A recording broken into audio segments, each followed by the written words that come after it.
The paint's not even dry on the Canon EOS R6 Mark III. The official announcement is due this Thursday at 1 a.m. But the rumor mill has already shifted gears.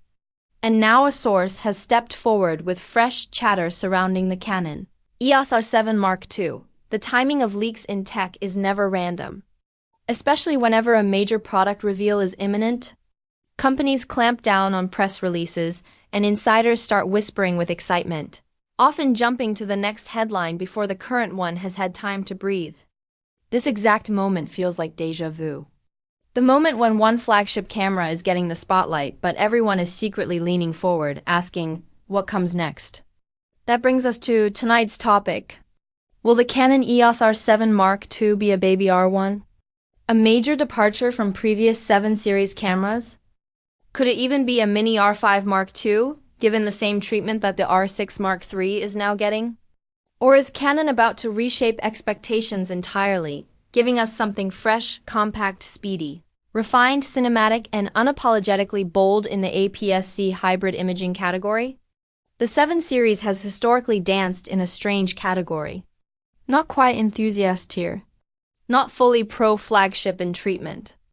Always almost there, but now the narrative sounds different.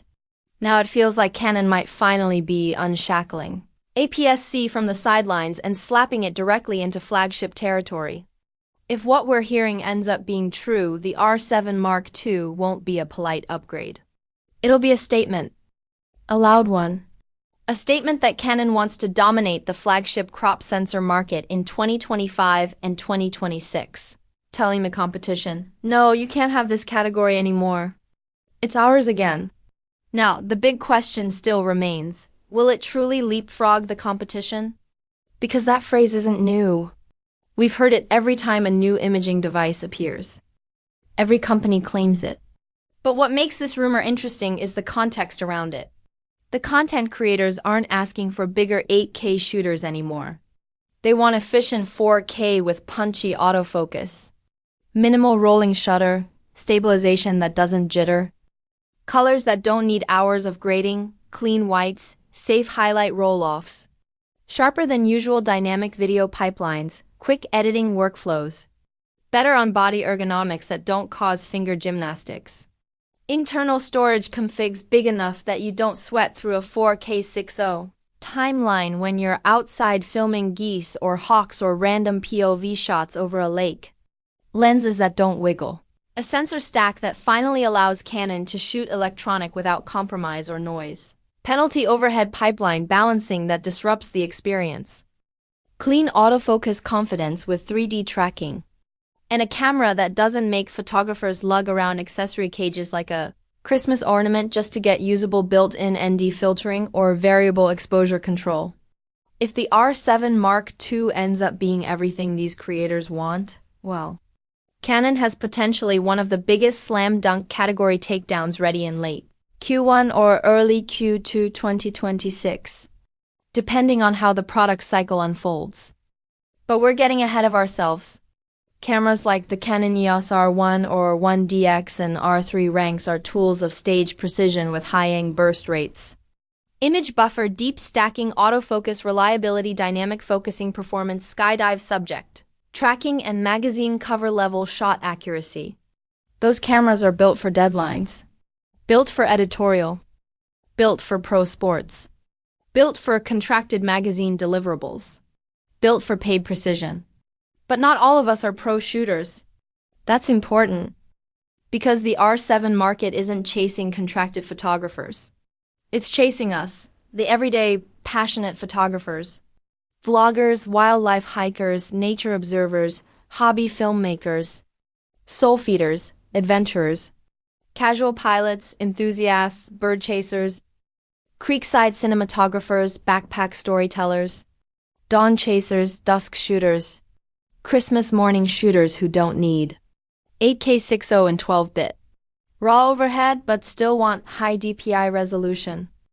Imaging sensor overhead stacked workflow internal color. Flexibility hybrid color pipelines real time.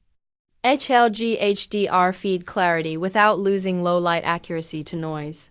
Penalty overhead readout sensor stack distortion or video pipeline workflow stutter that pulls the fun out of photography.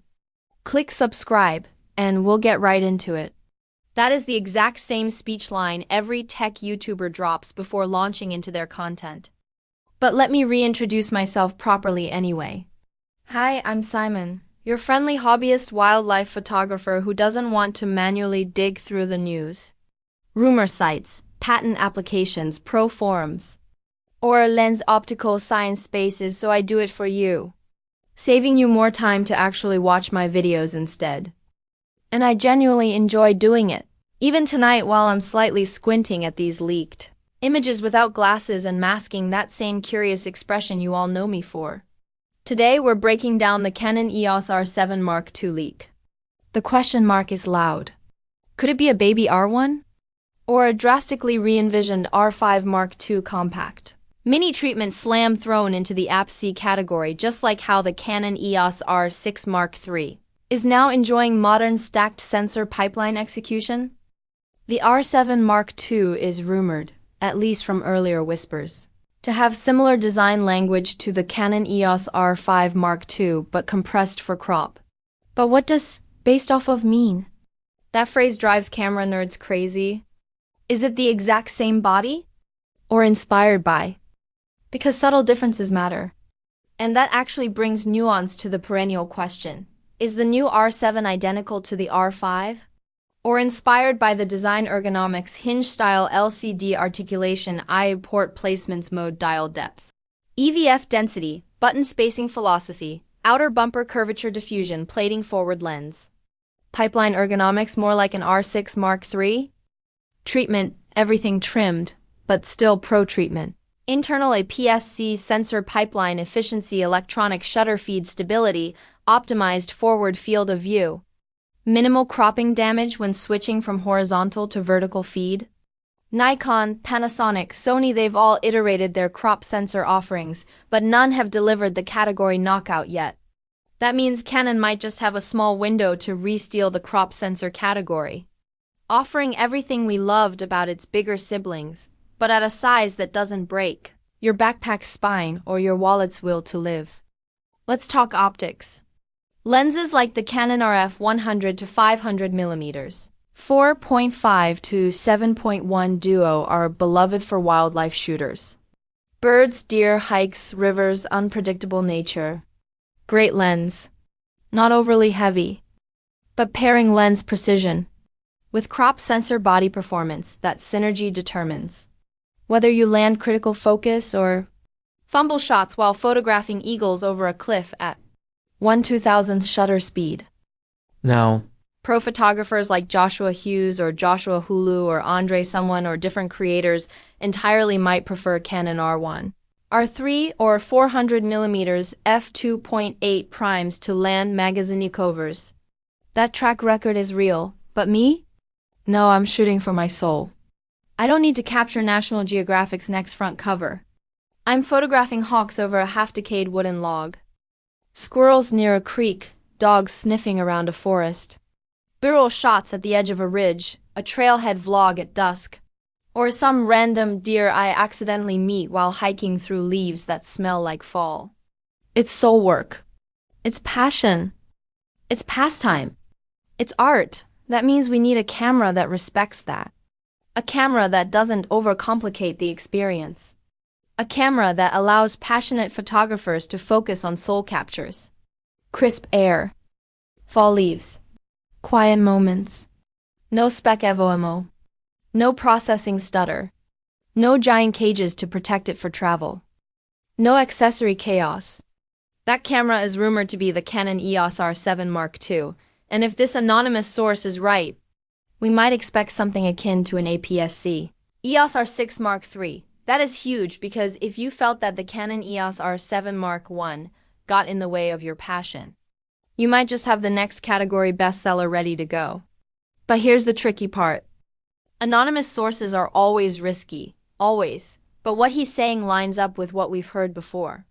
Because we were told back in May 2025 that the Canon EOS R7 Mark II could be something like a baby R1 with an APS-C sensor. That phrase isn't random either. Because ever since the Canon R6 arrived, it was basically talked about as a Mini 1 DX Mark III. In some areas, it was even better. That means Baby R1 doesn't feel unrealistic anymore. That means Canon might finally treat crop sensor cameras as real flagships. And that is huge. Because right now we're hearing crop cameras often get labeled as enthusiast-tier devices. That phrase kills passion. But DJI broke that mold with flip screens on tiny devices. Sony iterated vertical first sensors. Panasonic introduced hybrid vlog still performance. Canon wants that impact now in its own lineup. That means EOS R7 Mark II may get a brand new stacked CMOS sensor. The big question is whether Canon increases readout speed. Why does that matter? Because stacked sensors deliver faster readout times, dramatically reducing rolling shutter. And that opens the door for cleaner stills and smoother video in electronic shutter mode. But here's the catch: increased readout speed introduces more noise. We already saw this with the Canon EOS R5 Mark II, the new stacked sensor was a major upgrade, but then Canon dramatically increased readout speed from 16.3 milliseconds to 6.3 milliseconds. That was great for most photographers. But wildlife photographers noticed more noise at high ISO, making the Mark I a much cleaner camera for low-light wildlife. That means the R7 Mark II must balance this carefully.